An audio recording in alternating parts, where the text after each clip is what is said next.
नमस्कार, मैं पल्लवी शर्मा। अपनी माटी के सभी दर्शकों को नए साल की हार्दिक शुभकामनाएं। इस नए एपिसोड में हम आपको बताएंगे कि किसान सम्मान निधि का स्टेटस कैसे चेक किया जाता है। इसके अलावा जीरो बजट खेती अपनाने वालों को मिलने वाले फायदों पर भी बात करेंगे। चर्चा मौसम के असर की भी होगी। तो आइए करते हैं कार्यक्रम की शुरुआत।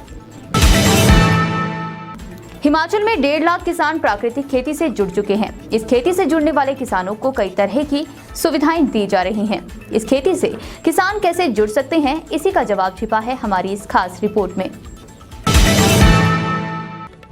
हाल ही में मंडी दौरे के दौरान प्रधानमंत्री नरेंद्र मोदी ने हिमाचल में चल रहे प्राकृतिक खेती के प्रोजेक्ट की खूब सराहना की थी। प्रधानमंत्री ने हिमाचली किसानों के जरिए देश भर के किसानों को प्राकृतिक खेती की सीख दी थी।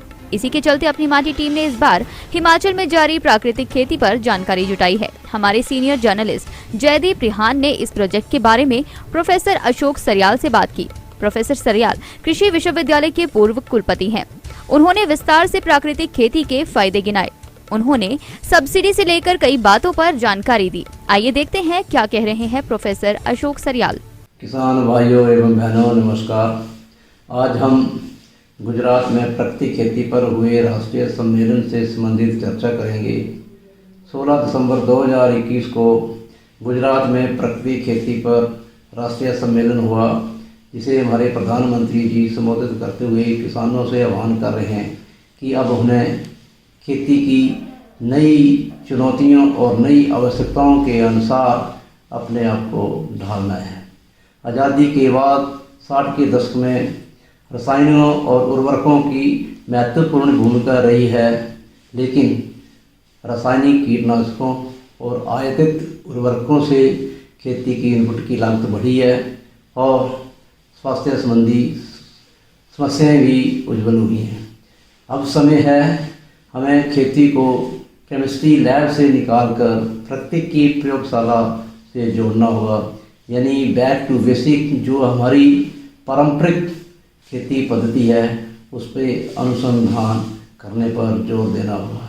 हिमाचल प्रदेश कृषि विश्वविद्यालय पालमपुर ने सन 2018 में प्राकृतिक खेती की उत्कृष्ट केंद्र की स्थापना कर एक महत्वपूर्ण भूमिका निभाई है। इस केंद्र में आज तक 25 करोड़ की परियोजनाओं पर अनुसंधान हो रहा है और शीघ्र ही ये केंद्र देश और प्रदेश की विभिन्न फसलों से संबंधित पैकेज और प्रैक्टिस यानी समग्र सिफारिशें लेकर किसानों के लिए आने वाली है। हिमाचल प्रदेश सरकार ने भी प्राकृतिक खेती खुशहाल किसान योजना शुरू की है।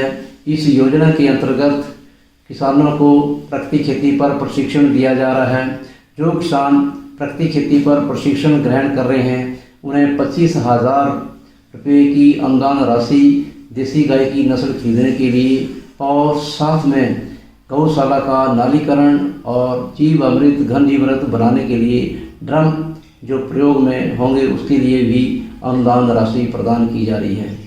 इस समय प्रदेश में लगभग 1.5 लाख किसान प्राकृतिक खेती का प्रशिक्षण ग्रहण कर चुके हैं और हिमाचल प्रदेश शीघ्र ही 9,62,000 किसानों को प्रशिक्षण देकर खेती को प्राकृतिक खेती की ओर ले जाने में अग्रसर रहेगी। किसान भाई जिन्होंने अभी प्रशिक्षण ग्रहण नहीं किया है वो प्राकृतिक खेती पर प्रशिक्षण ग्रहण कर हिमाचल प्रदेश सरकार की खुशहाल किसान प्राकृतिक खेती की योजना का लाभ उठाकर देसी गाय की नस्ल खरीद सकते हैं और अपना प्राकृतिक खेती की ओर बढ़ सकते हैं। धन्यवाद। जय हिंद। किसान सम्मान निधि योजना में सालाना एक किसान को 6,000 रुपए मिलते हैं। कई किसान भाई ये नहीं जान पाते कि उनके खाते में कितनी किस्तें आई हैं। किसानों की समस्या का समाधान करने के लिए अपनी माटी ने ये खास रिपोर्ट तैयार की है। किसान सम्मान निधि योजना के अंतर्गत किसान को साल भर में 3 किश्तों में कुल 6,000 रुपए सीधे उनके खाते में दिए जाते हैं, यानी कि हर किश्त में 2,000 रुपए दिए जाते हैं। कई किसानों ने अपनी माटी से सवाल किया था वे आखिर अपना स्टेटस कैसे चेक करें, तो हम अपने किसान भाइयों को बता दें। सबसे पहले आपको मोबाइल या कंप्यूटर पर pmkisn.gov.in टाइप करना है। इससे वेबसाइट खुल जाएगी। अब आपको फार्मर्स कॉर्नर के ऑप्शन पर क्लिक करना है। इसके बाद लाभार्थी यानी बेनिफिशियरी पर क्लिक करना है। अब अपने राज्य, जिला, उप जिला, ब्लॉक और गांव का नाम दर्ज करें। किसान भाइयों की सुविधा के लिए इसमें 3 ऑप्शन है। आप अपना आधार, फोन नंबर या अकाउंट नंबर डालकर अपनी डिटेल चेक कर सकते हैं। अब गेट रिपोर्ट पर क्लिक करेंगे तो पूरी लिस्ट खुल जाएगी। किसान इस रिपोर्ट में अपना विवरण देख सकते हैं। अगर आप अपनी जमीन की मिट्टी की जांच करवाना चाहते हैं तो अपनी माटी की रिपोर्ट खास आपके लिए है, जिसे हमारी सहयोगी मोहिनी सूद के सहयोग से तैयार किया गया है। मिट्टी का सैंपल भरने के दौरान कई चीजों का ध्यान रखना होता है। अक्सर हमारी छोटी सी गलती से हमें नुकसान उठाना पड़ता है। मिट्टी जांच कैसे करें? किसान भाइयों के इस सवाल का जवाब जानने के लिए हमने डॉक्टर उदय शर्मा से बात की। डॉक्टर उदय नौनी यूनिवर्सिटी में प्रिंसिपल साइंटिस्ट हैं। आइए सुनते हैं वो क्या टिप्स दे रहे हैं। नमस्कार किसान साथियों, मैं डॉक्टर उदय शर्मा, प्रिंसिपल साइंटिस्ट, अपना विस्तार शिक्षा निदेशालय डॉक्टर यशवंत सिंह परमार औद्यानिकी एवं वानिकी विश्वविद्यालय। आज हम जिस चीज पे बात करेंगे वो है मिट्टी का सैंपल लेना, कि किस तरह से हमें मिट्टी का सैंपल लेना चाहिए। जैसा कि हमने पिछली अपनी वार्ता में बताया था पत्तों का सैंपल लेना, वैसे ही हमें मिट्टी का भी सैंपल लेना पड़ता है। अब जहां तक हमारे बगीचों की बात है, किसी भी फल का जो बगीचा होता है उस पे पहले हमें सरसरी तौर पे पूरा बगीचे का निरीक्षण करना पड़ता है कि हमारे बागीचे के अंदर कोई ऐसी जगह तो नहीं है जहां की मिट्टी बिल्कुल अलग हो। अगर ऐसी कोई स्थिति आती है तो हमें उस जगह का सैंपल अलग से लेना होगा। परंतु अगर हमारे जो बागीचे एक जैसा है, सारी मिट्टी एक जैसी है, तो हमें उस पूरे बागीचे का एक सैंपल बनाने की आवश्यकता पड़ती है। तो जहां तक कि जैसे हम यहाँ खड़े हैं आज सेब के बागीचे के अंदर, हम आपको बताएंगे कि किस तरह से मिट्टी का सैंपल लेना चाहिए। सबसे पहले मैंने बता दिया आपको, सरसरी तौर पे हमने बगीचा देखा, एक जैसी मिट्टी सारे इलाके में हमें दिखी। उसके बाद हम एक बाल्टी और एक खुरपी लेके एक पेड़ के पास आ जाते हैं। इस पेड़ के अंदर अगर आप देखें तो जो इसका फैलाव होता है उतना ही बड़ा इसका तौलिया बनाया जाता है, जिसको कई लोग दौर बोलते हैं, कई लोग तौलिया बोलते हैं। तो उतना ही फैलाव का बनाया जाता है। अगर हम देखें इसमें जब हम खाद डालते हैं तो लगभग तने से, मुख्य तने से 1-1.5 फीट दूरी पे खाद को डाला जाता है। और यही वो इलाका है जहाँ पे हमारी इस पेड़ की फीडर रूट्स होती हैं, जो बिल्कुल बारीक वाली जड़ें हैं, वो फीडर रूट्स इस पेड़ में इस जगह पे आती है। तो जो हमारा सैंपल है हमें वो उसी जगह से लेना है जहां हमने खाद डाली है, क्योंकि हमारी मैक्सिमम फीडर रूट उस एरिया के अंदर है। तो हमें तने से लगभग 1-1.5 फीट दूरी पे सैंपल लेना है। उसके लिए हमें करना क्या होता है, सबसे पहले हमने तौलिए के पास आए और जो इलाके से जहां से सैंपल लेना है उस पे ये पत्ते या गोबर वगैरह कुछ है तो उसको हटा लिया। हटाने के बाद हम यहाँ पे एक कट मारते हैं। कट मारने के लिए खुरपी का इस्तेमाल किया जा सकता है या खिलने का। उसमें तिरछा कट मारा जाता है और लगभग 20 सेंटीमीटर गहराई तक, आधा फुट से थोड़ा ज्यादा। उस गहराई से हमें कट मारने के बाद एक पूरा, जैसे हम केक काटते हैं उस तरह से मिट्टी को काट के हमें एक बाल्टी के अंदर इकट्ठा करना है। तो इस पेड़ की सैंपलिंग यहाँ से हो गई। उसके बाद हम उसी बाल्टी को लेके अपने दूसरे पेड़ पे जाते हैं। वहां पे ऐसे ही करना है, साफ करना है तौलिया साफ करने के बाद लगभग 20 सेंटीमीटर गहराई से सैंपल को उसी बाल्टी में दोबारा डाल देना है। यानी हमें पूरे बागीचे के अंदर 15 से 20 जगह इस तरह तौलियों में जाना है और मिट्टी उसमें इकट्ठी करनी है। तो जो हमारे पास मिट्टी होगी वो एक ही बाल्टी में हमारे पास 15 से 20 वृक्षों के नीचे की मिट्टी आ जाती है। और इस मिट्टी को फिर हम करते क्या है, इसको एक साफ सी जगह लाते हैं। उस साफ जगह पे आके इसको मिट्टी को पलटा दिया जाता है। पलटाने के बाद इसमें क्योंकि जड़ें भी आ जाती हैं, पत्थर भी आते हैं, तो जड़ें और पत्थर जो है उनको हटा दिया जाता है, उनको निकाल देंगे। उस मिट्टी को फिर हम सारी को मिक्स करनी है, मिलाना है आपस में। अब 15-20 पेड़ों की मिट्टी को आपस में आपने मिला दिया। मिलाने के बाद उसके 4 हिस्से कर देते हैं। उसी ढेरी के 4 हिस्से करेंगे। उन आमने सामने वाले 2 हिस्सों को हम फेंक देते हैं। शेष बचे जो 2 हिस्से हैं उनको फिर मिलाया जाता है। मिला के फिर उसके 4 हिस्से करते हैं। करते करते लास्ट में हमारे पास 1 किलो मिट्टी होती है। अब वो जो 1 किलो मिट्टी हमारे पास आई है, वो मिट्टी हमारे पूरे बागीचे की जो स्थिति है उसको दर्शाती है। तो उसके अंदर हमें, जिसको हम रिप्रेजेंटेटिव सैंपल कहते हैं, यानी कि हमारे पूरे बागीचे की स्थिति हमारे 1 किलो सैंपल के अंदर बता दी जाती है। उसके अंदर फिर हम उसको टेस्ट करते हैं।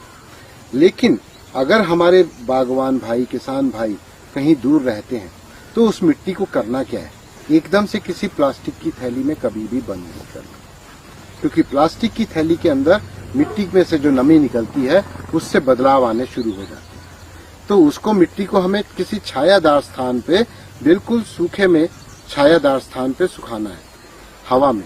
वो हवा में सूखती रहेगी और जिस दिन आपको किसी प्रयोगशाला में जाना है, उस प्रयोगशाला में उस मिट्टी को ले जाइए और उसके साथ आपको पूरा अपना विवरण देना पड़ता है कि आपकी किस फसल के लिए ये मिट्टी है, पहली बात। दूसरी, आपकी क्या समस्या कोई आई है, क्या आपने पहले खादें डाली थी, क्या कितनी मात्रा में डाली थी खादें और कौन सी खादें डाली थी, और अगर कोई विशेष समस्या है तो उसका भी अंकित किया जाता है कि भी हमारी ये विशेष समस्या इन पौधों के अंदर आई है। तो ये मिट्टी का सैंपल फिर हम टेस्ट करते हैं। उसमें सबसे पहला जो टेस्ट किया जाता है वो किया जाता है पीएच का, कि सॉइल का, हमारी इस मिट्टी का पीएच मान क्या है। पीएच मान काफी हद तक हमें बताता है कि मिट्टी में किस तरह से खुराक का संतुलन बनता है, क्योंकि हमारे जो पहाड़ी क्षेत्र हैं यहाँ पे ज्यादातर हमारी पीएच जो है 5, 5.5 से नीचे चली जाती है। अगर 5, 5.5 से पीएच नीचे चली जाएगी तो हमारे यहाँ समस्या खुराक की आ रही है। तो मिट्टी से जो खुराक पौधे को मिलनी है वो नहीं मिल पाती। उसके लिए फिर हमें मिट्टी में चूना डालना पड़ता है। लेकिन जब हम सेब की बात करते हैं तो 5.8 से ऊपर तक का जो पीएच मान है वो सेब के लिए अच्छा माना जाता है, कि हमारे जो पहाड़ी क्षेत्र हैं यहाँ पे ज्यादातर हमारी पीएच जो है 5, 5.5 से नीचे चली जाती है। अगर 5, 5.5 से पीएच नीचे चली जाएगी तो हमारे यहाँ समस्या खुराक की आ रही है। तो मिट्टी से जो खुराक पौधे को मिलनी है वो नहीं मिल पाती। उसके लिए फिर हमें मिट्टी में चूना डालना पड़ता है। लेकिन जब हम सेब की बात करते हैं तो 5.8 से ऊपर तक का जो पीएच मान है वो सेब के लिए अच्छा माना जाता है।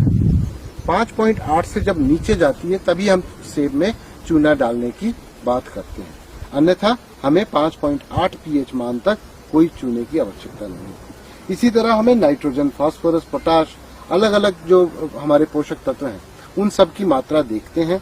उसके अनुसार फिर हम बताते हैं कि आपको क्या डालने की जरूरत है, मिट्टी में किस चीज की कमी है। लेकिन होता क्या है कि हमारे जो वृक्ष हैं, ये इनकी जड़ें, जो हम हाई डेंसिटी बात करते हैं, हाई डेंसिटी की जड़ तो 1 फुट के अंदर अंदर में ही होती है। लेकिन जो बड़े पेड़ हैं, जो हमारे सीडलिंग रूट स्टॉक पे लगे हैं, इनकी जड़ें बहुत गहराई तक जाती हैं। तो कई बारी होता क्या है कि आपकी मिट्टी के अंदर वो समस्या नहीं बताता, या उल्टा हो जाता है कि मिट्टी में समस्या है, पौधे में समस्या नहीं है। उसका कारण क्या है कि इस पेड़ की जड़ें जो है काफी नीचे तक जाती है, तो नीचे से भी ये खुराक ले रही है। तो मिक्स जब खुराक आएगी तो कई बारी मिट्टी में कमी होती है, लेकिन फिर भी पेड़ अपनी कमी को पूरा कर लेता है। और कई बारी ये है कि कुछ ऐसे चीजें हो जाती हैं इस सिस्टम के अंदर, पेड़ और मिट्टी के बीच में, कि मिट्टी के अंदर हमारे तत्व पूरे हैं लेकिन पेड़ों में कम है।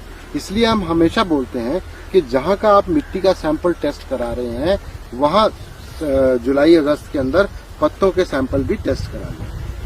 समय की बात जहां तक आती है कि मिट्टी का सैंपल लेना कब चाहिए, हम अपने यहाँ जो बागवान भाइयों को बताते हैं कि जो मिट्टी का सैंपल है बरसात में तो कभी नहीं लेना चाहिए, क्योंकि बरसात में पानी बहुत ज्यादा मिक्स हो जाता है, जिससे कई बारी उसमें बदलाव आ जाते हैं। बरसात के इमीडिएटली बाद, यानी सितंबर अक्टूबर महीना जो है, अक्टूबर का महीना सबसे उपयुक्त समय है मिट्टी का सैंपल लेने के लिए। उस समय में सैंपल लिया जाता है और 1 या 2 महीने के अंदर इस सैंपल की रिपोर्ट आ जाती है, ताकि आप दिसंबर में जब खाद डालें तब आपके पास, आपको संस्तुति जो हमारी खादों की है वो आपके सामने हो कि कितनी खाद डालनी चाहिए। इसलिए अक्टूबर तक अगर आप सैंपल हमें पहुंचा देते हैं तो हम इसको मिट्टी का विश्लेषण कर देते हैं। जहां तक बात है कि कहां कहां ये सैंपल एनालाइज हो जाते हैं, कहां हम भेज सकते हैं, तो हमारे पालमपुर स्थित विश्वविद्यालय, हमारे अपना नौनी विश्वविद्यालय, हमारे जितने भी कृषि विज्ञान केंद्र हैं, सब जगह हमारी ये मिट्टी प्रयोगशालाएं मौजूद हैं, जहां पे मिट्टी के सैंपल को जांचा जाता है। इसी तरह कृषि विभाग में हर जिले में कृषि विभाग की भी प्रयोगशालाएं हैं, जहां पर हम इस मिट्टी के सैंपल को एनालाइज करते हैं।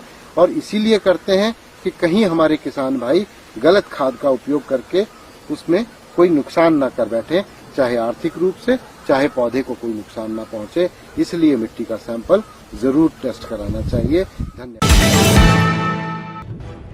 इंद्रदेव की मेहरबानी न होने के कारण सब्जियों के दामों में उछाल आ गया है। बारिश न होने की वजह से सब्जियों के दामों का ग्राफ तेजी से ऊपर की तरफ बढ़ रहा है। पिछले एक सप्ताह से घिया, फूल गोभी, बंद गोभी, मटर के दामों में काफी उछाल देखने को मिल रहा है। आजकल अधिकांश सब्जियों की आपूर्ति मैदानी इलाकों से हो रही है और मैदानी इलाकों में कोहरे की मार पड़ रही है। दूसरी तरफ सूखे के कारण किसान भी परेशान है। बारिश न होने के कारण सूखा फसलों को लील रहा है। वर्षा आधारित क्षेत्रों में किसानों को अपनी फसलों को बचाने के लिए खड्डों नालों से पानी ढोकर सिंचाई करते हुए आम देखा गया है। कारोबारियों की माने तो बारिश न होने की वजह से सब्जियों की पैदावार पर विपरीत प्रभाव पड़ रहा है। पैदावार में कमी होने के कारण मांग और आपूर्ति पर असर देखने को मिलता है। तो होता ये है कि जो भी सब्जियां आजकल चलती हैं, जैसे आप देख रहे होंगे गोभी बाजार में बहुत महंगी है। मुख्य कारण गोभी के महंगे होने का यही है कि जो मौसम की वजह से पाला पड़ रहा है नीचे मैदानों में। हिमाचल में तो होती नहीं है इन दिनों, तो नीचे मैदानों के हरियाणा के इलाके में जो पाला पड़ता है, धूप लेट से आती है, उसके कारण उसकी ग्रोथ नहीं हो पाती। और न्यू ईयर है इस साइड और हिमाचल की साइड, बाकी हर स्टेट्स में इसकी खपत ज़्यादा हो जाती है, क्योंकि लोग न्यू ईयर में बाहर भी जाते हैं, टूरिस्ट वगैरह होटल सब जगह घूमते हैं, तो सप्लाई खींचती है। इसका मतलब कि सप्लाई कम होती है और डिमांड उतनी या उससे ज़्यादा रहती है, तो इसका रेट एकदम से बढ़ता है। तो रॉकेट्स का जाता है। अब गोभी 30 रुपये 25-30 रुपये बिक्री थी कुछ दिन पहले, आजकल 2 दिन से स्टेबल हुई है 25 रुपये पे मंडी में जो दाम है बढ़िया गोभी का, जैसे कि आप देख रहे हैं यहाँ पे भी पड़ी है थोड़ी बहुत। बाकी और सब्जियां हैं जैसे टमाटर हैं, और इनकी ग्रोथ में तो फ़र्क पड़ता ही है मौसम की वजह से, क्योंकि इस सर्दी में ये एक चीज़ स्पेशल हुई है कि बारिश ही नहीं हुई है, बहुत कम बारिश हुई है। तो बारिश ना होने से जो लोकल चीज़ें भी उग रही है, जैसे मेथी है और बाकी चीज़ें, इनको भी थोड़े रुकाव मिला है, रुक के आ रही हैं। कहाँ मेथी 8-10 रुपये बिक रही थी, अब 15 रुपये तक भी बिक रही है, 12-15 रुपये बिक रही है मंडी में बढ़िया मेथी, अच्छी मेथी अगर है तो। और बाकी तो सीज़न ठंड में हमारा लोकल तो माल बहुत कम होता है। अरबी आती है, तो अरबी तो वैसे ही आ रही है आजकल कि अरबी में भी देखा जा रहा है कि बहुत कम आ रही है। इसके 2 कारण हो सकते हैं, मैं पूरा कारण मौसम को तो नहीं दूंगा। कुछ लोग स्टॉक करके भी रखते हैं गाँव में अरबी, क्योंकि ख़राब नहीं होती है। वैसे वेट लॉस भी एक ही बार का वेट लॉस है जितना होना है, तो उसका रेट भी देखा जा रहा है थोड़ा बढ़ रहा है। 17-18 से 16, पहले 15-16 थी, अब 17-18-19 भी बिकेगी। अगर हाबन साइड की बहुत बढ़िया अरबी है तो वो 20-22 रुपये भी बिक सकती है। तो ये मुख्य कारण है चीज़ों में, सब्जियों में देखे जा रहे हैं। और नीचे की और सब्जियों से भिंडी मान लो, करेला मान लो, ये ऑफ सीजन सब्जियां हैं। बारिश न होने के कारण फसलों पर असर दिखाई दे रहा है। समय पर बारिश न होने के कारण गेहूं और सब्जियों की पेशावर का असर देखने को मिल रहा है। जी, मेरा नाम रामलोक है जी। तो आज के